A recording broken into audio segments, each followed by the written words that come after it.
Wakil Menteri Negara Kabinet Indonesia Maju, periode tahun 2019-2024 oleh Deputi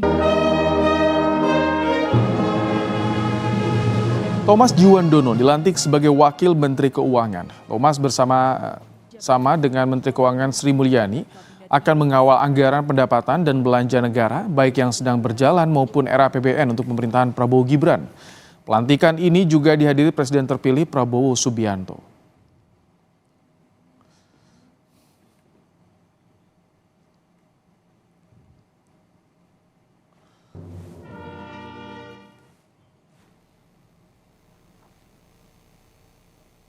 Lalu, politisi Gerindra Sudaryono dilantik Jokowi menjadi Wakil Menteri Pertanian. Sudaryono kini menjabat Ketua DPD Partai Gerindra Jawa Tengah. Sementara Yulio Tanjung dilantik menjadi Wakil Menteri Investasi.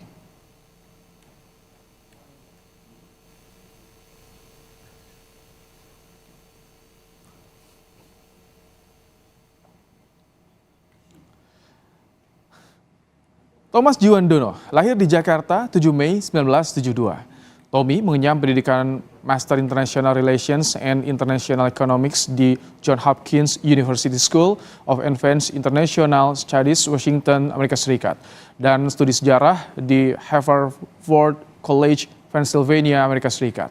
Dalam karirnya, Tommy juga menjabat Bendahara Umum Partai Gerindra, tim gugus tugas sinkronisasi Prabowo Gibran, Deputi CEO Arsari Group tahun 2006 dan wartawan Indonesia Business Weekly 1994.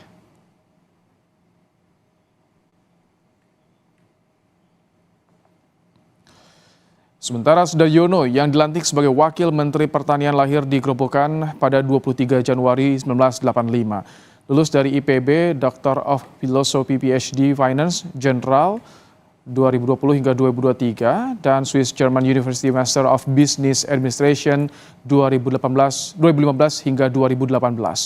Dalam karirnya, Sudaryono merupakan CEO Garuda TV pada tahun 2018 hingga saat ini, kemudian juga Ketua Umum Asosiasi Pedagang Pasar Seluruh Indonesia atau APPSI pada 2021 hingga saat ini. Ketua Dewan Pembina DPP Pedagang Pejuang Indonesia Raya atau PAPERA pada 2021 hingga 2025. Ia juga merupakan Ketua DPD Gerindra Jawa Tengah, Wakil Sekjen Partai Gerindra periode 2020 hingga 2025.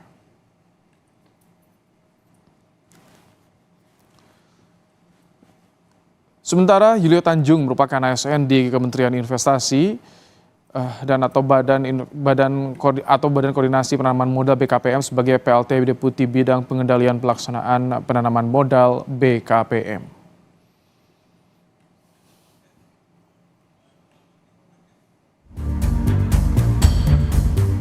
Sebelum dilantik sebagai Wakil Menteri Keuangan, Thomas Djuwandono yang juga keponakan Presiden terpilih Prabowo Subianto sudah 2 bulan menjalin komunikasi dengan Menkyu Sri Mulyani membahas soal penyusunan RAPBN 2025. Dalam pertemuan pada akhir Mei lalu, Menteri Keuangan Sri Mulyani sempat memperkenalkan Thomas Djuwandono sebagai salah satu sosok kunci dalam pertemuan itu.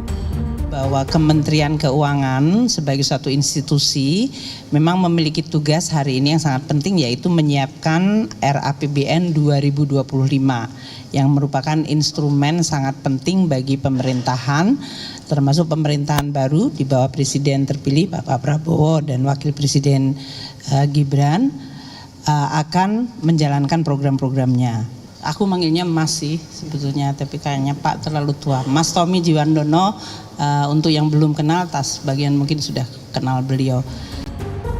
Keduanya kembali bertemu pada 24 Juni 2024 dalam rangka konferensi pers mengenai fundamental ekonomi terkini dan rancangan anggaran pendapatan belanja negara RAPBN bersama Menko Perekonomian Erlangga Hartarto. Dalam pertemuan itu, Thomas menjelaskan sinkronisasi dan keberlanjutan berjalan lancar. Saya ingin menggarisbawahi bahwa rapat tersebut itu menunjukkan pertama komunikasi dan sinkronisasi yang lancar, tapi lebih penting lagi adalah kontinuitas kebijakan antara Presiden Joko Widodo dan Presiden terpilih Prabowo Subianto. Pengamat menilai, masuknya tim sinkronisasi kepemerintahan untuk memuluskan transisi pemerintahan Jokowi Ma'ruf ke Prabowo Gibran. Kompromi antara kekuatan Pak Prabowo sebagai presiden terpilih dengan Pak Jokowi sebagai presiden yang akan berakhir masa jabatannya. Oleh karena itu ya perlu politik akomodasi bagi orang-orangnya Pak Prabowo untuk katakan dilantik lebih dulu, lebih awal di kabinet Pak Jokowi menjadi wakil menteri.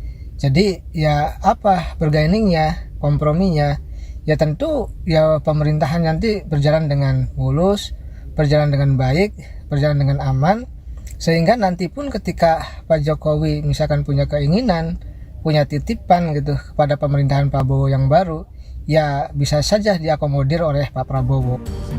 Masuknya Thomas Djiwandono ke Kabinet Indonesia Maju diperkirakan akan memuluskan proses transisi pemerintahan dan menyelaraskan APBN yang sedang berjalan dengan program pemerintahan mendatang. Tim Liputan, Kompas TV. Masuknya orang-orang Prabowo ke dalam kabinet Jokowi Ma'ruf disebut-sebut akan memuluskan transisi pemerintahan. Selengkapnya, saudara, kita akan bahas bersama Direktur Eksekutif Parameter Politik Indonesia, Adi Prayitno. Selamat sore, Mas Adi. Selamat sore, Baim. Baik, Mas Adi, apakah ini bisa dibilang sebuah kompromi antara Jokowi dan Prabowo demi kepentingan keduanya? Saya tidak terlampau melihat ke arah itu ya, bahwa Jokowi dan Prabowo akan berkompromi soal postur kabinet dan mensinkronisasi kebutuhan politiknya di masa yang akan datang. Tentu itu tidak ada yang bisa membantah apapun, karena selama ini publik tahunya bahwa Prabowo ini adalah bagian dari kelanjutan apa yang sudah dilakukan oleh Jokowi selama 10 tahun. Saya justru melihat satu hal yang cukup mencolok dengan dilantiknya 3 wakil menteri sore hari ini, yaitu untuk memudahkan masa transisi peralihan kekuasaan politik dari Jokowi ke Prabowo Subianto, terutama di bidang ekonomi. Jadi tidak mengherankan kalau yang dilantik itu adalah mereka yang sebenarnya secara ekonomi sepertinya menjadi stressing yang cukup diandalkan ketika Prabowo nanti tanggal 20 sudah dilantik menjadi presiden. Misalnya soal Thomas Djiwandono, ya kita tahu adalah sebagai sosok yang cukup ahli di bidang ekonomi, terutama ekonomi di bidang market ya khususnya, bagaimana membaca postur anggaran APBN kita ke depan disesuaikan dengan program-program strategis yang akan diwujudkan oleh Prabowo seperti makan gizi gratis, susu gratis, dan seterusnya. Begitupun dengan Pak Sudaryono yang kita tahu secara portofolio politik memang sepertinya sengaja disiapkan untuk menjadi wakil menteri di bidang pertanian ya, karena memang Sudaryono itu dianggap sebagai anak petani dari gerobokan dan saat ini juga adalah bagian dari pengurus HKTI. Jadi stressing ekonomi ini sepertinya akan menjadi gaya dan di mana ke depan ketika Prabowo sudah dilantik, ini sudah mulai ada transisi yang kemudian mudah sudah bisa dilakukan, sehingga Prabowo dan Gibran itu langsung gaspol bisa mewujudkan dan merealisasikan semua kepentingan politiknya. Mas Adi, apakah ini hanya sebatas transisi atau ada isyarat nih Jokowi juga berharap ada di pemerintahan Prabowo Gibran nantinya? Kalau saya membaca memang ini sebenarnya untuk mensinkronisasikan, untuk memudahkan dan mengkombinasikan bagaimana semua hal yang sudah dilakukan oleh Jokowi itu akan dilanjutkan secara total 100% oleh Prabowo dan Gibran. Saya mengistilahkan sebenarnya wakil menteri yang sore ini itu dilantik seperti orang magang atau sedang di ospek sebenarnya untuk membaca bagaimana kebutuhan-kebutuhan di sektor ekonomi khususnya itu dipersiapkan secara matang. Makanya ketika muncul nama Pak Juliot Tanjung ya, adalah sosok karir di bidang BKPM, itu tentu tujuan ke depan. Ketika Prabowo dilantik, bagaimana sektor investasi itu bisa digenjot sehingga investor datang ke Indonesia dan tidak lari ke tetangga sebelah.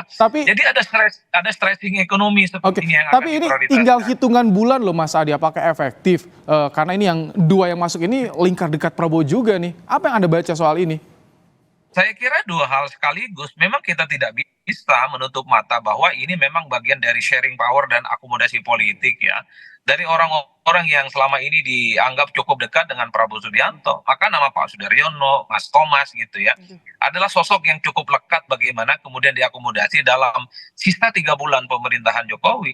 Tapi yang secara prinsip saya lihat justru ini memang untuk memudahkan transisi. Jadi orang-orang terdekat Prabowo ini bisa memastikan segala hal secara rinci terkait di bidang ekonomi itu bisa tuntas dan dipelajari.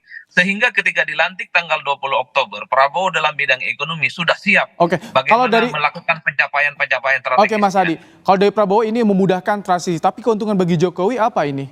Apa nanti yang diharapkan? Ya, Pak Jokowi sebenarnya ingin memastikan bahwa orang-orangnya Prabowo adalah orang-orangnya Jokowi.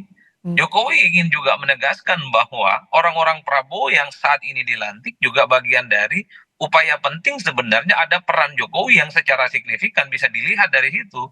Kalau kita mendengar pembicaraan-pembicaraan di kalangan media sebenarnya Thomas ataupun Sudaryono, ini kan memang sejak lama dikaitkan soal kemungkinan masuk dalam kabinet. Tapi kabinetnya Prabowo dan Gibran bukan di saat Jokowi masih melantik atau sedang jadi presiden. Ini yang sepertinya bahwa ketika Jokowi tinggal 3 bulan masa kekuasaan politiknya, orang-orang terdekat Prabowo ini adalah orang yang sebenarnya ingin coba untuk dikawinkan kepentingan politiknya. Jadi dari segi Jokowi ingin kelihatan juga punya investasi, punya kepentingan bahwa orang-orang terdekat Prabowo yang selama ini memang dipersiapkan Oke, menjadi bagian dari kabinet ke depan sudah menjadi bagian dari Jokowi saat ini. Mas Adi, ini kalau bicara soal Menkyu-nya, kan kemarin sempat berselisih juga dengan Prabowo soal anggaran di Kemenhan. Bagaimana Wamenkyu akan sinergi dengan Menkyu-nya ini? Ya kalau per hari ini memang dengan adanya pelantikan Wamenkyu yang baru ya, pastinya kan kalau kita melihat background dari Thomas, tentu kan kepentingannya dua hal ya. Pertama membaca bagaimana postur APBN kita ke depan. Yang kedua tentu akan membaca secara detail bagaimana kebijakan-kebijakan di bidang ekonomi terkait dengan kebutuhan program-program strategis seperti makan gizi gratis yang disesuaikan dengan kebutuhan anggaran. Jadi inilah yang sepertinya memang akan disinkronisasi dan dipercepat. Makanya orang-orang seperti Thomas yang memang memiliki darah biru ekonomi itu dipersiapkan. Oke, Jadi dalam konteks itulah jangan sampai misalnya Prabowo sudah dilantik jadi presiden, tapi kesulitan membangun, mendesain bagaimana baik. kebutuhan APBN itu tidak menjadi support yang strategis Kita untuk tangkap. merealisasikan di bidang ekonomi. Baik, terima kasih Mas Adi Prayitno, Direktur Eksekutif Parameter Politik Indonesia telah berbagi pandangan di Kompas Petang sore hari ini.